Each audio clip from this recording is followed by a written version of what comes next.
మిత్రులారా, మేము చిదంబరం చేరుకున్నాం. ఇప్పుడే దేవుడి దయ వల్ల సాయంత్రం పూట టైమింగ్స్ ఉండగానే వచ్చాము. నార్త్ గోపురం గుండా లోపలికి వెళ్తున్నాం మనం. సో వాస్తవంగా చిదంబరం అనేది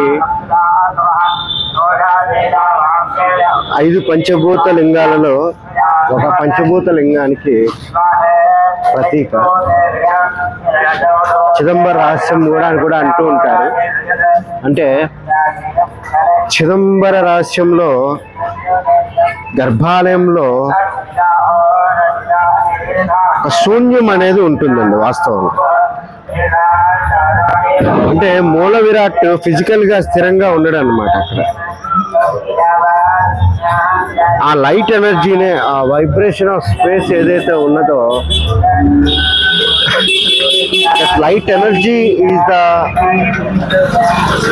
గాడ్ సబ్స్టెన్స్ అనేది తెలియచెప్పడమే ఇక్కడ ఉద్దేశం. అంటే అక్కడ మనకి ఫిజికల్ గా మూల విరాట్ ఒక రూపం కనపడదు, కానీ హీ ఈజ్ పల్సేట్స్ దేర్.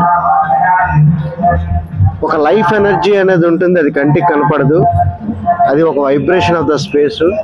ఆ యొక్క వైబ్రేషన్ ఆఫ్ స్పేస్ అనేది ఈ యొక్క చిదంబర రహస్యం అన్నమాట. రహస్యం itself is the it's invisible, but we are impacted by the space god. So ఆ యొక్క స్పేస్ గాడ్ని చూపెట్టడం ఇక్కడ ఇది. ఓకే, తీసి ఆపేనండి.